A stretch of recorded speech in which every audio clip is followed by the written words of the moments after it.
Good day, and welcome to another episode of What's Happening Today, presented to you by Rapido News Network. In our first story, we will discuss President Biden's Saudi visit. Post that, we will discuss Mr. Biden's message to both Israel and Palestine.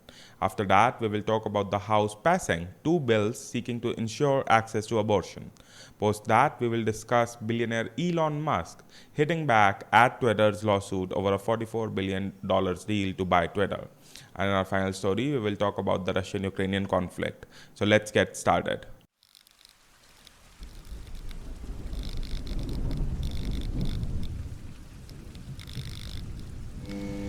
In our first story, we will discuss President Joe Biden meeting on Friday with Saudi Crown Prince Mohammed bin Salman, the man he once pledged to shun for human rights violation, and shared a cordial first bump as he tried to reset an important diplomatic relationship, bolster Middle East security, and increase the global flow of oil.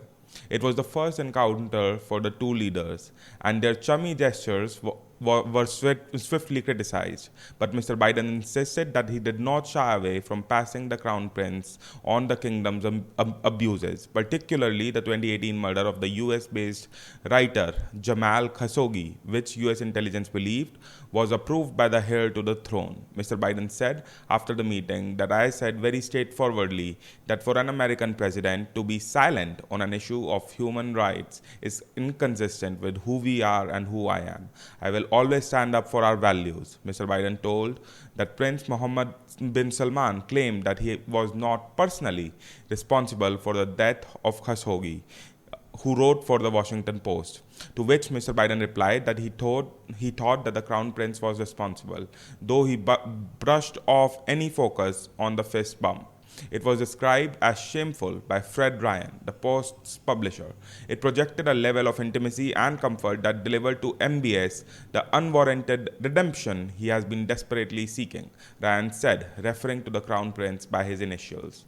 Mr. Biden has long refused to speak to Prince Mohammed, but concerns about human rights have been somewhat eclipsed by other challenges, including Iran's nuclear ambition and rising gas prices in the wake of Russia's invasion of Ukraine.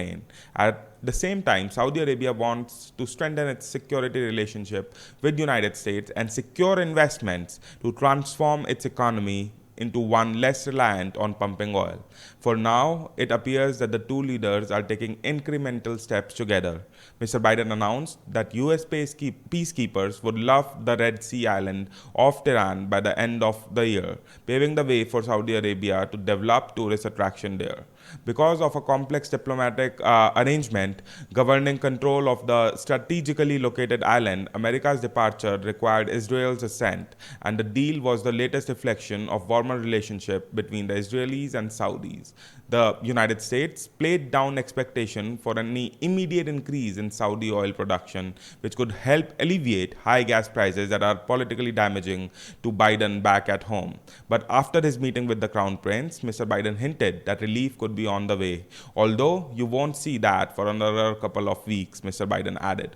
The current OPEC agreement expires in September, opening the door to potentially higher production after that. Although question remains about how much excess capacity that the Saudis might have. Now, in our next story, President Biden had contrasting messages for Israelis and Palestinians on Friday before departing Israel for Saudi Arabia, announcing new steps toward Israeli integration within the Middle East while cautioning Palestinians that now was not the time for new peace talks to end the Israeli-Palestinian conflict. Mr. Biden began the day by announcing that Saudi Arabia, the most powerful Arab country, would allow direct flight to and from Israel. After years of clandestine discussion behind the scenes between Saudi Arabia and Israel, that agreement was the first overt step by the Saudis to create formal relationship. Hailed by Mr. Biden as historic, it was the latest sign of Israel's growing acceptance among Arab leaders after years of regional isolation, as fear of a nuclear Iran shared by both Israel and several Sunni Arab have superseded Arab solidarity with the Palestinians. For the Palestinians, Mr. Biden offered sympathy and funding, but few long-term prospects. On a brief visit to the West Bank, he announced more than $300 billion for Palestinian hospitals and refugees, some of which is subject to congressional approval. And he reported that Israel had agreed to give the Palestinian access to a 4G internet, a decision not yet confirmed by Israel.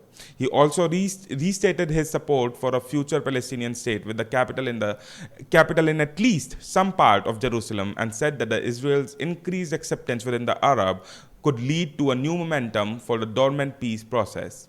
But Mr. Biden warned that the ground is not ripe at this moment to restart negotiations, and announced no long-term program to revive them, beyond the hope that changing alliance of the Middle East might at some point allow for a breakthrough in Israeli-Palestinian relationship. Now, in our next story, the House on Friday passed two bills aiming at ensuring access to abortion in the post-Roe era, as Democrats seek to draw clear distinctions with Republicans on the issue heading into the midterm election campaign. One measure, which passed mainly along the party line, which passed from 222 to 205, would protect the right to travel across state lines for abortion services, with three Republicans joining Democrats in support of the measure. A second measure, a version of which passed in the House last year, would explicitly give healthcare providers the right to provide abortion services and their patients the right to obtain them, invalidating a variety of state restrictions that were enacted in the aftermath of the Supreme Court decision reversing Roe v. Wade and ending the constitutional right to abortion. That second measure, the Women's Health Protection Act, passed 219 to 210, also mainly along the party line, with one Democrat representative, Henry Cellular of Texas, voting with Republicans. Neither bill has the vote to advance in the Senate, but Democrats cheered as the bills passed, putting both sides on record heading into the midterm on an issue that has only grown more divisive politically. Now, in our next story, Elon Musk accused Twitter on Friday of deceiving him about its service, obfuscating facts, and not notifying him of executive changes in his first formal response to the company's lawsuit aimed to forcing him to complete a $44 billion acquisition of the social media service. Lawyers for Mr. Musk, who struck the blockbuster deal to buy Twitter in April, has since tried to terminate the purchase, made the arguments in a legal filing intended to oppose the company's demand for a 4-day trial in September in the case. Twitter is rushing to court after a 2-month treasure hunt of delays, technical bottlenecks, evasive answers, and ultimately refusals, Mr. Musk's lawyers said in a filing. They added that Twitter was trying to shroud the truth over fake account on the service, an issue that Mr. Musk has made central to his desire to pull out of the deal. Twitter had requested a September trial because Mr. Musk was due to complete his deal to buy the company by October 24th. Mr. Musk's lawyer proposed a February date for a trial instead, noting that the deal deadline automatically extends in the event of litigation. The bank that have committed to help fund the deal have promised that the financing will be available through April 25, 2023. Mr. Musk's legal filing was a forceful rebuke of Twitter's accusation that he was trying to unjustly end the acquisition. In its lawsuit this week, Twitter said Mr. Musk had knowingly, intentionally, willfully, and materially breached his agreement to buy the company by falsely claiming that he was not getting information about the prevalence of the fake account at the service. At one point, Mr. Musk tweeted that the deal with Twitter was on hold. His actions do, however, coincided with a slide in the value of tech shares, including those of Tesla, the electric car maker that Mr. Musk leads and that is the main source of his wealth. Now, in our final story on the Russian-Ukrainian conflict, Russian forces fired several rockets at one of the most populous cities in Ukraine on Friday evening and killed at least 3 people in Dnipro, according to officials, as Russia continued a campaign of attacks against large population centers. The sound of explosion reverberated through Dnipro in central Ukraine at about 9 p.m., just as the sun was setting and residents were gathering for dinner and drinks ahead of the evening curfew.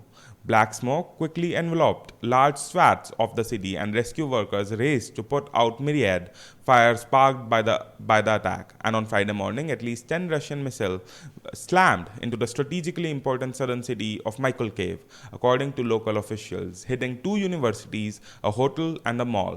Now they attack our education, said the leader of the regional military administration, Vitaly Kim, posting a video that showed dark palls of smoke rising above the city. The strike took place at 7:50 a.m., he said, adding that the Russian knew full that there were already many people on the street at that time. Russian forces have repeatedly targeted large Ukrainian cities in recent days, killing dozens of civilians. A day earlier, in the city of Vinnytsia, a rocket attack on the city center killed at least 23 people and wounded dozens more in one of the bloodiest single attacks on civilians since the start of this war. Now that was all for the major news update for July 16th. Stay tuned for our next update on the ongoing world affairs. We hope that you find this video useful. If you like this video, hit like. And for a continued update on what's happening around the world, consider subscribing. To get notified whenever we post something new, hit that bell icon. If you have any comments or any suggestions for us, please let us know in the comment sections below. Thank you.